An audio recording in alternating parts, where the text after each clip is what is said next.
우리의 중심을 살피시고 예배하는 자로선 저희들이 마음을 다해서 주님 앞에 찬양하며 경배하며 주의 음성에 귀를 기울일 수 있도록 도와주옵소서.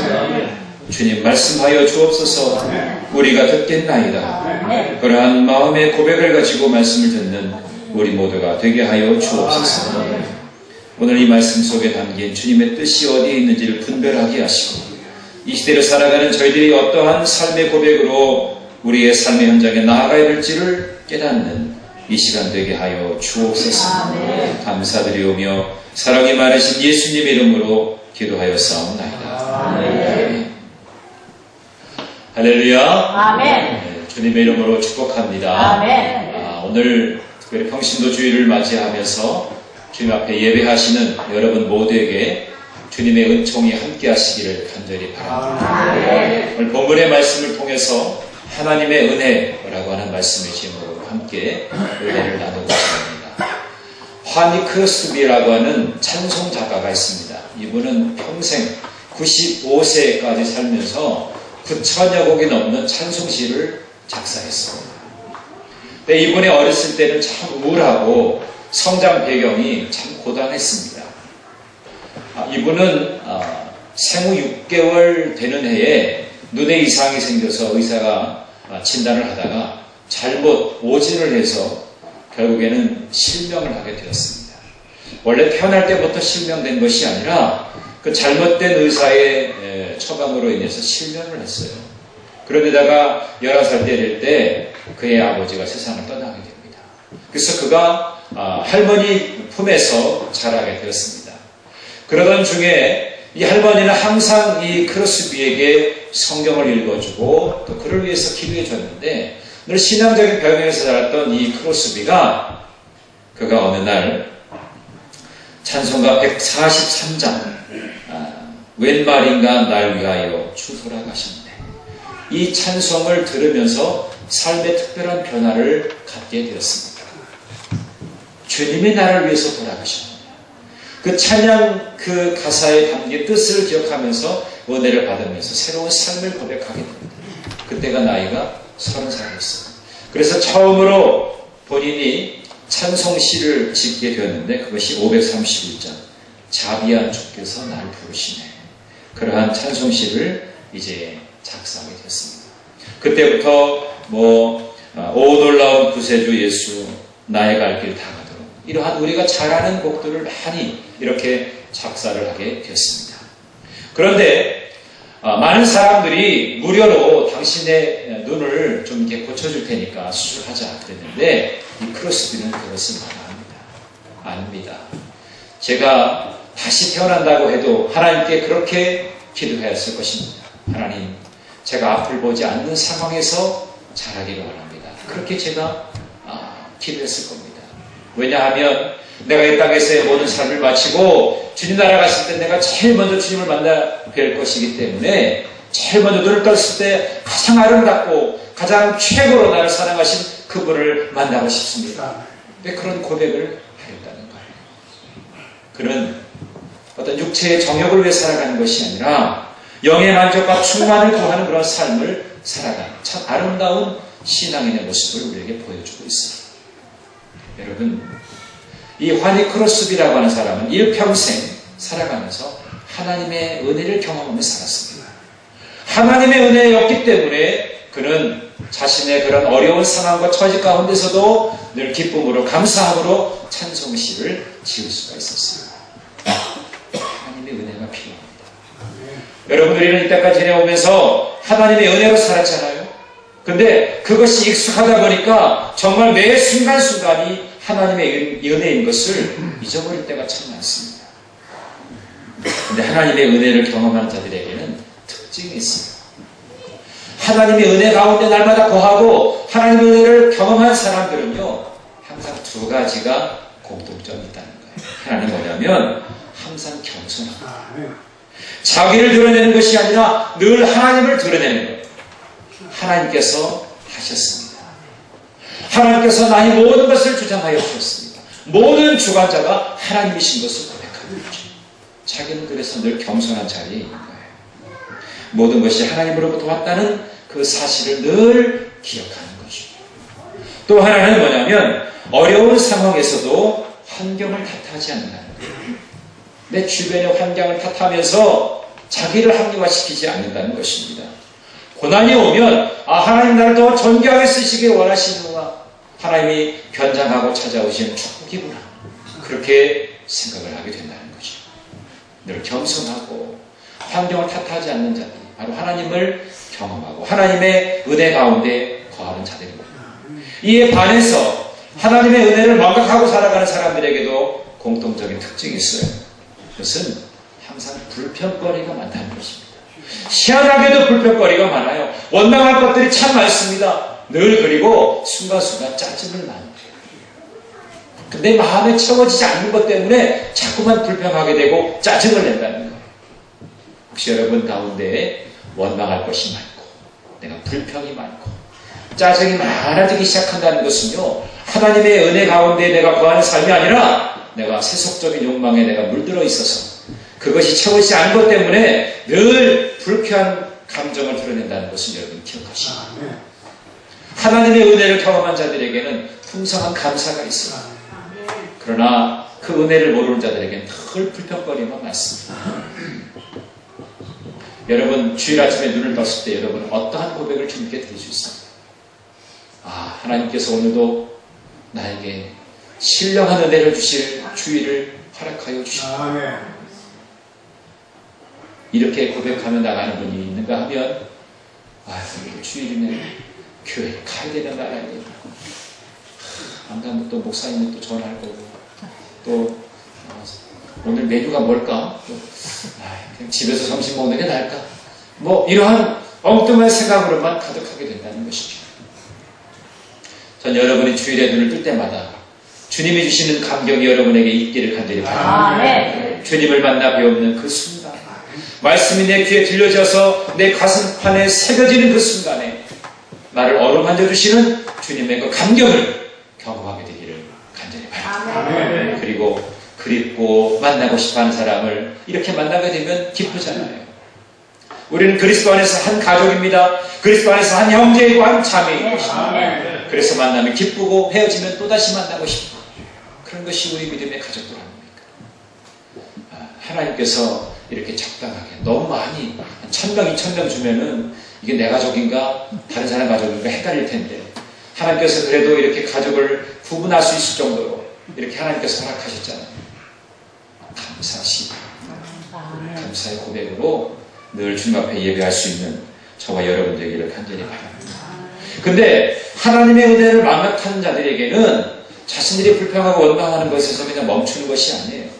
자기만의 문제가 아닙니다. 그것이 독버섯처럼 아주 강력한, 아주 좋지 않은 부정적인 바이러스가 다른 이들에게도 금방 전이가 된다는 거예요. 이상하게요, 좋은 소문은 잘 안 나는데 좋지 않은 소문은 얼마나 그렇게 빨리 전파되는지 몰라요. 어떤 분은 좋지 않은 이야기를 전파하는 것이 나의 사명이라고 생각해가지고 그런 것에 맞들린 분이 있어요. 그래서 뭐 좀 좋은 기사거리 없나? 좀 다른 사람의 귀를 쫓깃하게 할 수 있는 그런 기사거리 없나? 이런 것만 찾는 분들이 있어요. 그것은 내가 나가는 길이고요, 공동체가 나가는 길입니다. 부정적인 사고가 얼마나 위험한지 우리는 기억해야 될 줄 압니다. 이런 일들이 항상 지도자를 원망하지요. 그리고 하나님을 대적하는 그런 모습을 보이게 된다는 겁니다. 특별히 똑같은 상황에서도 바라보는 시선이 달라요. 은혜로운 사람은 비록 어려운 환경이라 할지라도 긍정적인 믿음의 고백을 합니다. 그런데 그렇지 않은 사람은요, 그 상황에만 머물러 있어서 늘 어렵고 힘들다고만 이야기하는 거예요. 민수기 13장 25절부터 33절에 보면 이제 모세가 12명의 정탐꾼을 가나안 땅으로 파송을 하잖아요. 근데 돌아와서 보고를 하는데 10명의 정탐꾼들은 어떻게 합니까? 부정적인 보고를 해요.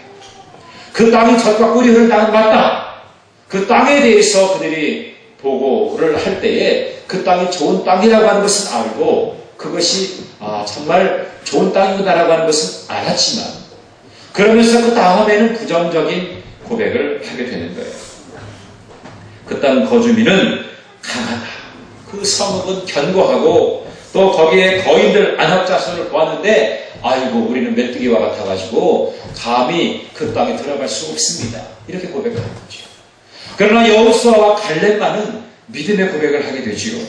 우리가 올라가서 취하자. 능히 이기리라. 아멘. 저는 여기서 놀라운 표현을 듣습니다. 능히 이기리라. 적당히 이기는 것도 아닙니다. 겨우겨우 이기는 것도 아닙니다. 능히 넉넉하게 우리는 이길 것이다.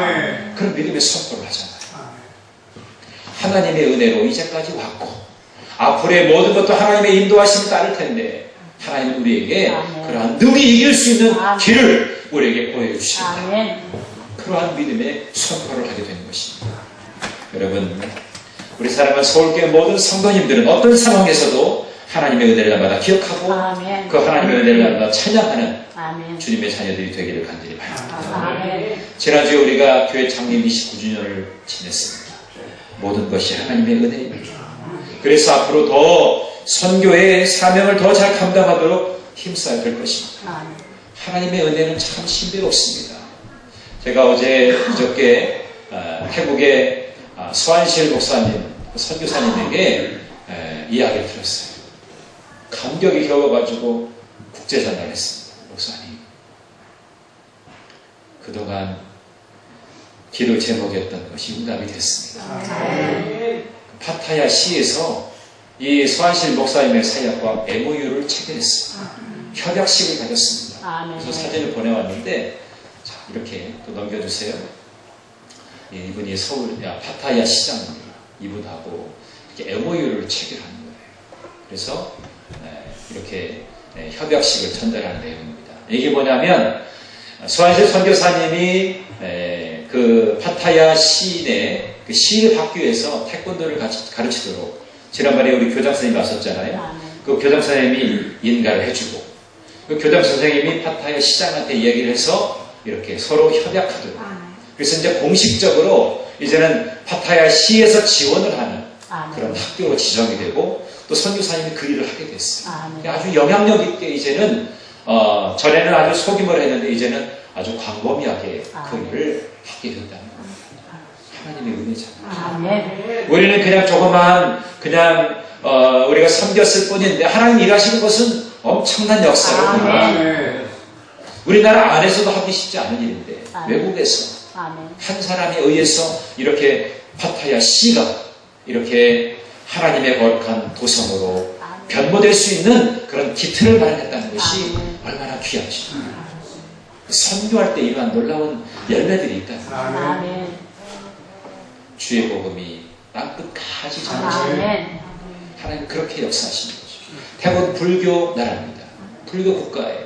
그러나 이러한 조그만 복음의 도구로 쓰임받는 이러한 이들이 조금씩 움직이면서 하나님의 놀라운 역동적인 역사가 일어나게 될 줄로 믿습니다. 모든 것이 하나님의 은혜인 것입니다.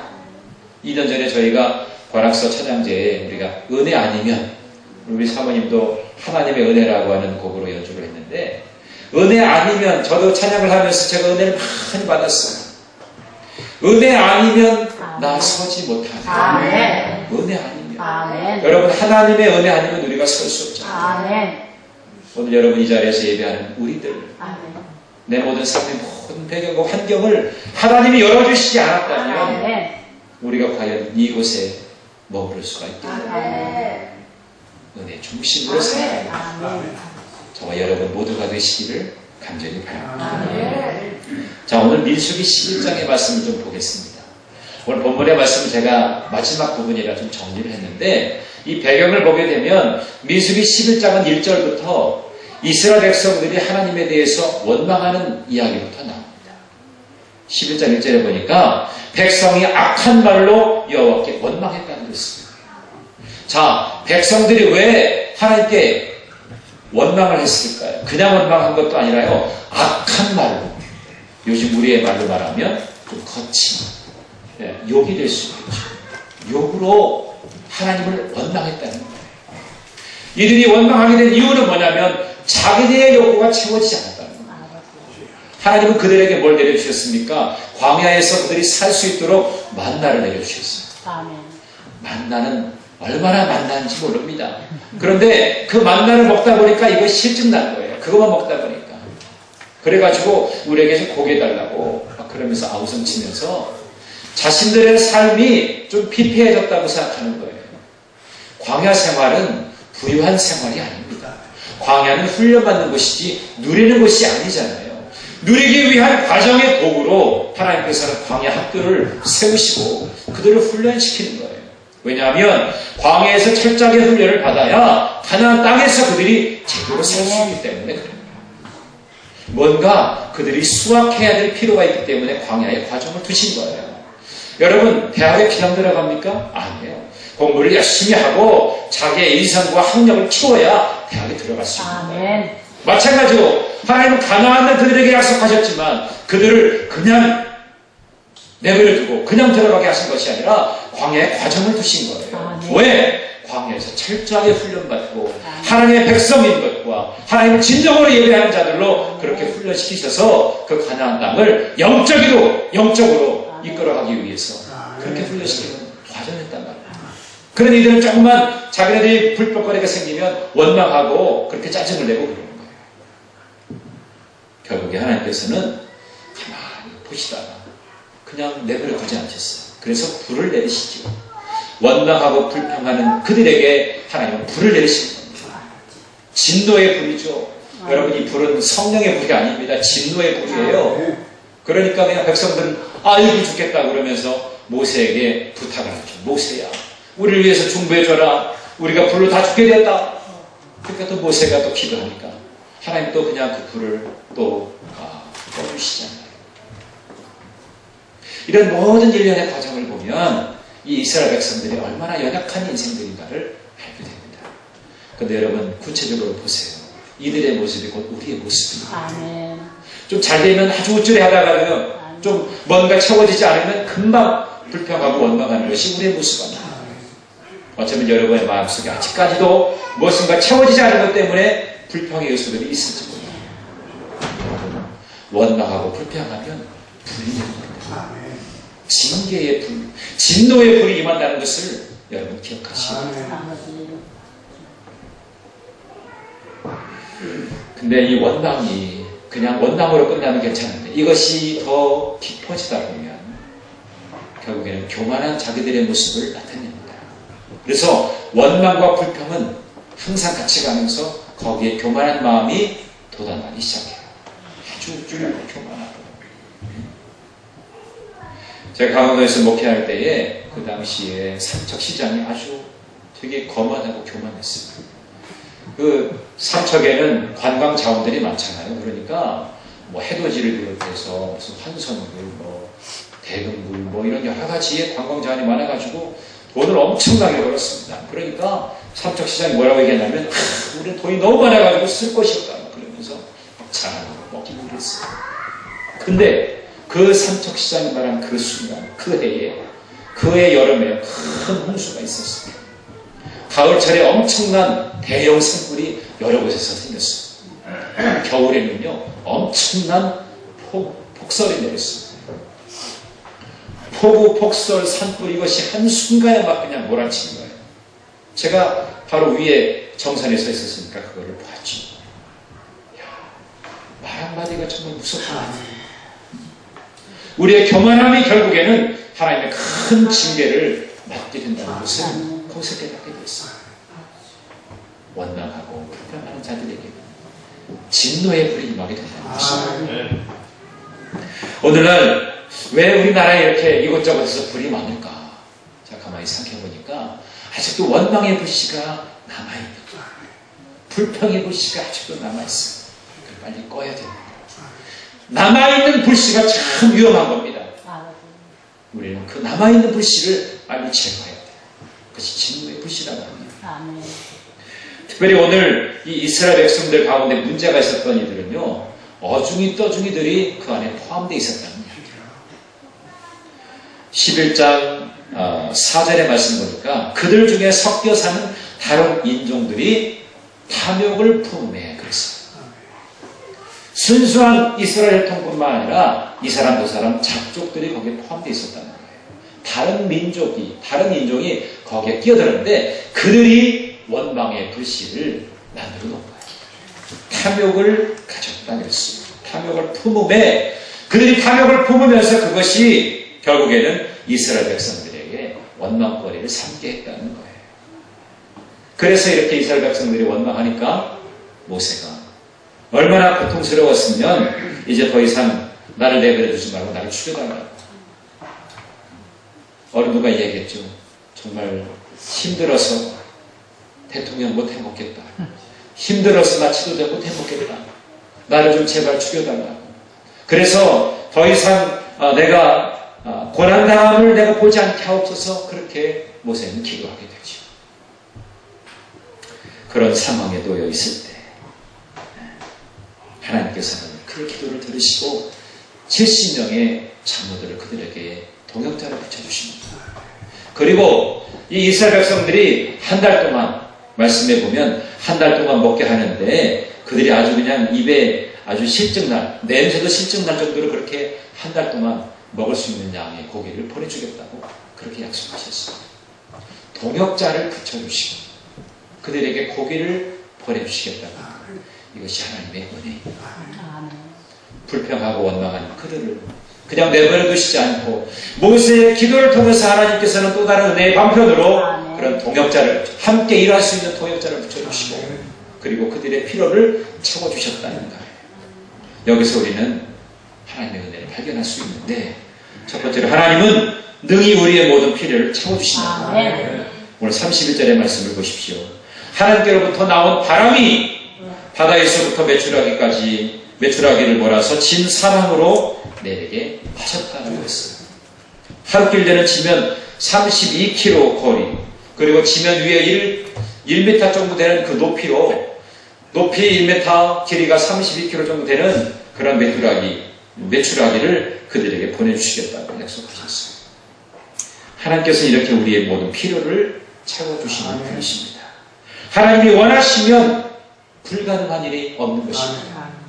여러분 사르밧 과부의 이야기를 잘 아시죠? 그들에게 남겨져 있는 것은 남은 가루 한 움큼 기름 조금밖에 없었어요. 근데 엘리야를 겸손하게 섬겼더니 그들은 하나님의 은혜를 체험하게 됩니다. 그래서 가뭄이 끝날 때까지 3년 반 동안이나 배부르게 먹을 수가 있었다는 거죠.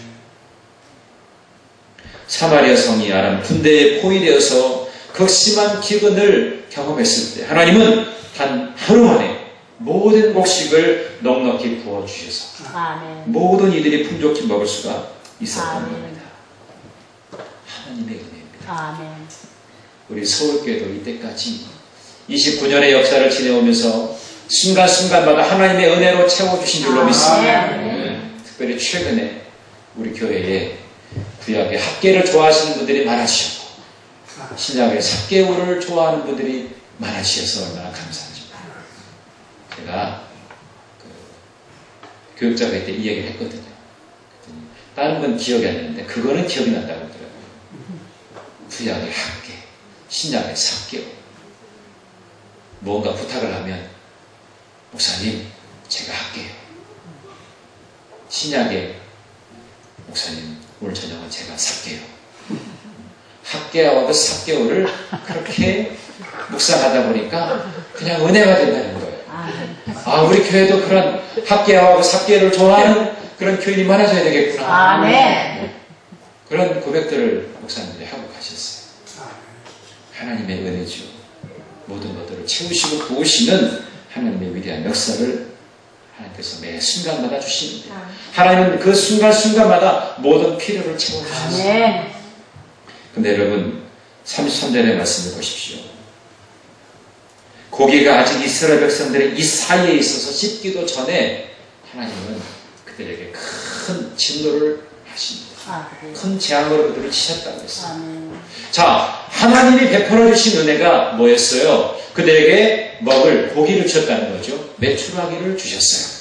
그런데 하나님이 얼마 있다가 그들이 고기를 씹기 전에 그들을 보시면서 진노하시고 그들을 큰 재앙으로 치셨다고 했어요. 왜 그러셨을까요? 그들은 이런 하나님께서 베풀어 주신 은혜에 대해서 감사할 줄도 모르고 그동안 자기들이 원망하고 불평한 거에 대해서 그들이 회개하지 않았다. 하나님이 회개할 기회를 주셨는데 그 기회를 주셨음에도 불구하고 그들은 돌아오지 않았어요. 그저 자기네들의 욕심만, 자기네들의 탐심과 자기네들의 욕구만을 채우기 위해서 그들은 하나님께 감사로 예배드리지 않았다는 것입니다. 아멘. 하나님의 은혜가 얼마나 귀합니까? 아멘. 그 어려운 상황 속에서도 그들에게 베풀어 주신 은혜가 얼마나 귀합니까? 아멘. 근데 그들이 자신들의 원망이 얼마나 어리석은 죄악이었는지를 인정하지 않는 거예요. 그리고 그 탐욕과 죄악에서 돌이키지 않았다는 것이죠. 감사는커녕 그들은 어떠한 회개도 하나님께 내어드리지 않았다는 것입니다. 그러면서 그들은 뭘 했습니까? 이틀 동안 매출하기 모으는 일에만 열중했어요. 그냥 내 눈에 보이는 그 매출하기들 얼마나 그동안 바라고 또 사모했던 것들입니까? 그러니까 막 그 모으는 데만 정신이 팔려 있는 거예요. 오직 자기들을 위하여 햇빛에 말리기에 마치 끄끔했어요.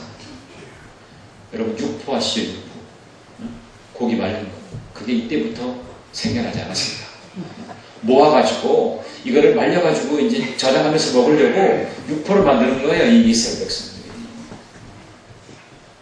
혹시나 또 없을지 모르니까, 이게 금방 사라질지 모르니까 그냥 탐심으로 젖어 있어가지고 그걸 모으고 그걸 막 말리고 그러느라고 정신이 없었습니다. 그들이 회개, 감사, 이것은 눈에도 또 상상에도 꿈에도 있지 않았다는 것입니다. 아무리 혹독한 책망을 받아도, 아무리 회개의 기회가 주어져도 그들은 돌이키지 않았다는 것입니다. 이렇게 육체의 욕심만을 따라 살게 되면 결국에 망하게 된다는 것입니다. 우리는 이러한 모습을 보면서 이러한 탐심을 이겨내기 위해서 어떻게 될까? 여러분, 우리의 힘으로는 어렵습니다. 욕심이라고 하는 것이 내 어떤 의지만으로 이것이 쉽게 자제가 되는 것이 아니에요. 그래서 우리는 성령의 도우심을 통해 나의 능력 그 이상의 성령께서 도와주셔야 이게 절제가 되고 자제가 됩니다. 아멘. 성령의 도우심을 구할 때 성령께서 우리를 하여금 도우시는 지혜로 하나님의 은혜를 발견하게 하죠. 그래서 적당하게 우리가 욕심 부리지 아니하고 먼저 우리가 택해야 될 것이 뭔가를 발견하게 된다는 겁니다. 하나님의 은혜에 대해서 대조가 되는 것이 바로 탐심이에요. 이 탐심이 자리하게 되면 하나님의 은혜는 절대적으로 우리 안에 머무르지 못합니다. 탐심이라고 하는 것이 왜 생겼어요? 채우고 내가 만족함을 누리지 못하는 거죠.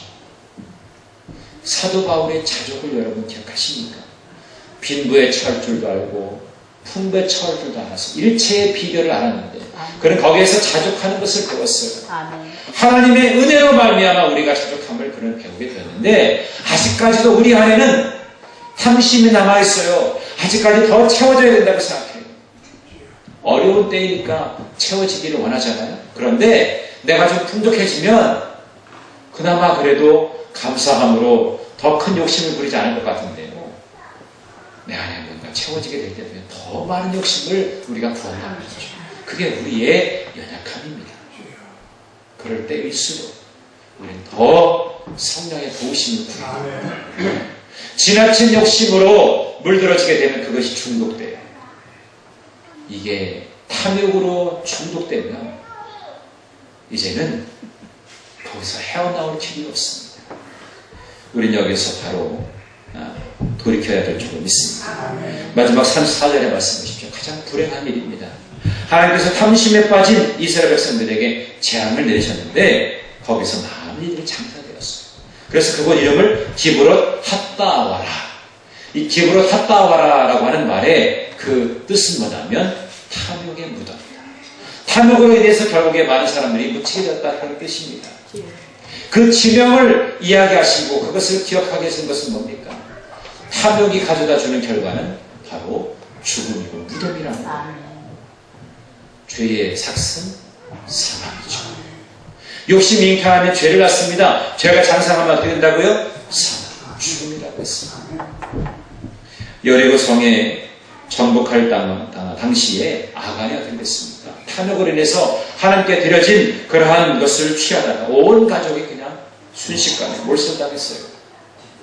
아나니아와 삽비라도 탐욕으로 인해서 비극적인 최후를 맞이하게 됐습니다. 여러분, 우리가 탐욕에 사로잡혀서 하나님을 거스리는 어리석음에 빠져는 안 되겠습니다. 아멘. 그럼 나만 망하는 것이 아니고 모든 공동체 전체에 망치는 그런 결과를 가져오게 되는 거예요. 물질이나 혹이나 명예나 권세는 손에 잡힐 듯이 가까이 와서 B급 미래를 우리에게 제시합니다. 아주 유혹의 달콤한 것으로 우리를 그렇게 미혹한다는 것이죠. 우리는 거기서 회복되지 말아야 됩니다.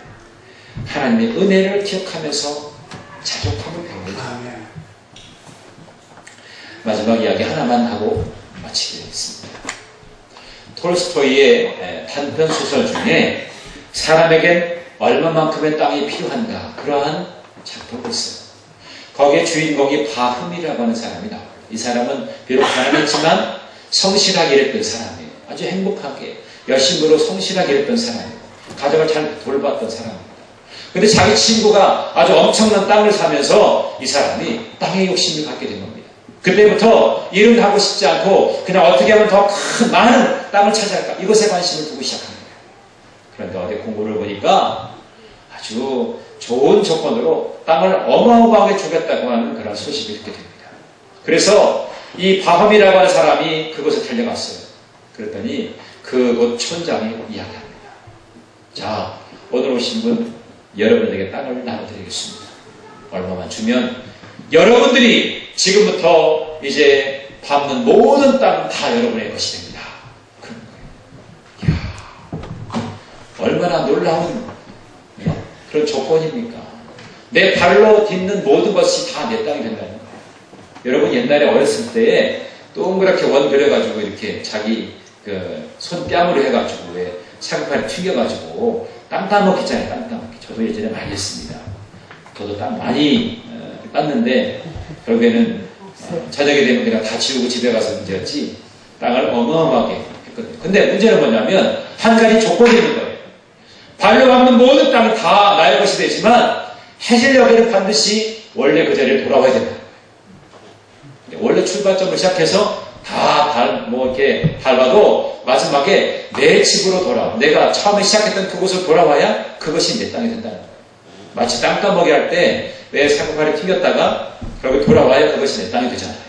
그런 것처럼 조건이 하나 그렇게 달려 있었어요. 그래서 이 바함이 그 다음날 아침, 이른 아침 달려가고 지팡이 하나 들고서요. 거기에서부터 시작합니다. 출발하기 시작하는데 얼마나 힘차게 달렸는지 모릅니다. 밟는 땅이 다 내 것이 되니까. 그래가지고 하루 종일 여러분 1분 1초 가깝잖아요. 밥 먹을 시간이 어디 있습니까? 쉴 시간이 어디 있어요?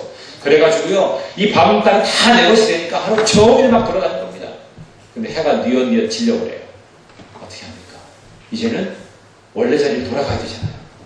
이렇게까지 왔는데 원래 자리로 돌아가지 않으면 촌장에 있는 자리로 돌아가지 않으면 내 것이 안 되니까 막 죽을 힘을 다해서 힘으로 숨을 헐떡거리면서 결국에는 자기의 원래 출발했던 그 자리로 돌아갔어요. 그럼 이게 다 누구 땅이 돼요? 내 땅이 됩니다. 이 바함이 얼마나 감격스러웠는지 모릅니다. 그래가지고 만세 부르는데 그 자리에서 피를 토하고 죽었어요. 숨이 헐떡거리다가 하루 왼종일 그렇게 뛰어다니다가 결국에는 그 자기가 원래대로 돌아왔는데 그러면 그 땅이 다 내 것이 되잖아요. 그런데 거기서 피를 토하고 죽었다는 거예요. 많은 사람이 이 바함을 땅에 묻으면서 이렇게 질문합니다. 우리 인간의 한 생애 가운데에 우리에게 몇 평의 땅이 필요한가? 그렇게 질문하면서 이 이야기는 끝나게 됩니다. 우리에게 몇 평의 땅이 필요할까요? 참고로 성막에 하나님 임재하시는 지성소의 평수는 6평밖에 되지 않습니다. 우리는 6평 이상은 되잖아요. 근데 우리는 감사합니다. 하나님 6평이면 우리가 6평 이상이면 감사해야 되잖아요. 6평 이상이라고 감사한 적 있으십니까? 모든 것이 하나님께로부터 왔어요. 하나님의 은혜를 구할 때는 탐심에 젖어서 하나님을 모른다고 그렇게 이야기하는 자가 아니라 모든 것이 하나님께로부터 왔고 하나님이 허락하여 주신 것에 감사하는 마음을 마음에 새기게 된다는 것이죠. 오늘 여러분, 우리가 이 땅을 살아가면서 때로는 잘 먹어야 되고 자야 되고 가져야 되는 것 사실입니다. 그러나 그 욕심이 너무나 지나치게 되면 그 탐욕에 젖어 있다 보면 하나님의 은혜를 모르게 된다는 거예요. 하나님의 은혜를 체험하면서도 그것이 하나님의 은혜인 것을 모르는 것이 우리 인생의 가장 불행한 모습이라는 거죠. 여러분, 하나님이 때마다 만나를 주시고 매출하기를 주셨어요. 기도에 동역자를 붙여주시고 우리의 광야가 비록 험난하고 또 거칠고 고통스러운 삶이지만 하나님은 약속의 가나안 땅을 분명히 우리에게 약속하셨습니다. 하나님의 약속은 분명히 성취되어진다는 거죠. 믿음으로 바라보는 자에게는 지금 당장의 것에 매이지 않습니다. 약속의 성취를 기억하면서 부지런히 달려가는 인생이 되는 거죠. 매 순간순간 하나님의 은혜를 발견하는 자들은 당심에 중독되어 살아가지 않습니다. 허락하신 것에 감사하고 조금 더 주어지는 것에 더 감사하는 그런 현실에 그런 자족하는 믿음의 사람들이 된다는 것이죠. 오늘 저와 여러분이 과도한 욕심으로 인해서 비극을 초래하는 자가 아니라 하나님의 은혜를 기억하고 성령께서 통제하시는 그런 절제의 은혜를 입어서 매 순간이 하나님께 영광 돌리는 복된 자리가 되어준 것을 날마다 고백하고 저와 여러분 모두가 되시기를 간절히 바랍니다. 하나님이 허락하여 주시는 그 삶의 풍성함을 매 순간순간마다 누리게 되시는 여러분 모두가 되시기를 주님의 이름으로 간절히 축원합니다. 우리 말씀 생각하면서 찬양하겠습니다. 능력의 이름 예수 함께 찬양하겠습니다.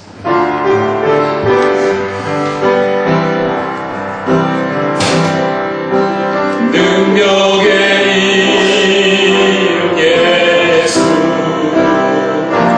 원능의 이름 예수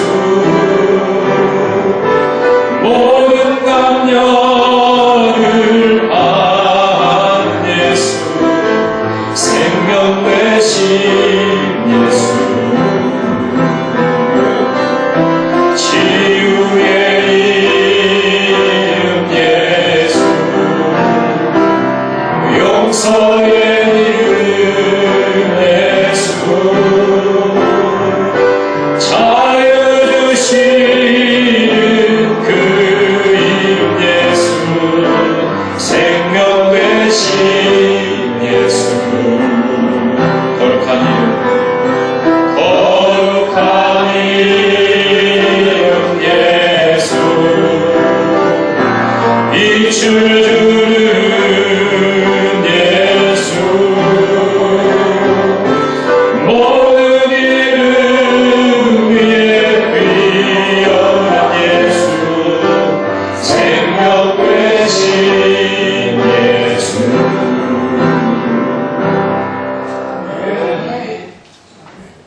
존귀하신 아버지 하나님, 우리는 매 순간순간 하나님의 은혜 가운데 거합니다.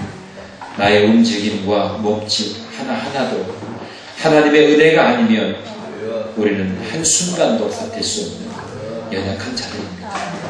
주님의 그 이름에 능력을 힘입어서 오늘도 힘차게 달려갑니다. 이 한 주간도 주님과 함께 멋지게 우리의 삶을 열어갈 수 있는 은혜의 도구들이 되도록 도와주옵소서. 순간마다 하나님의 은혜를 기억하게 하시고 또 성령께서 통제하시는 절제의 마음을 우리에게 새기게 하여 주시옵소서. 그리스도 안에서 삶의 풍성함을 누리게 되어지는 우리 모두가 되게 하여 주시옵소서. 이제는 우리를 죄악에서 구원하여 주신 우리 구주 예수 그리스도의 은혜와 하나님 아버지의 무궁하신 사랑하심과 성령의 교통하심과 인도하심과 내주하심, 오늘 하나님의 은혜 가운데에 하나님의 은혜를 체험하며 그 삶을 유지하기 원하는 주님의 귀한 자녀들 머리머리 위에 이제로부터 영원토록 함께하여 주시기를 간절히 축원하옵나이다. 아멘.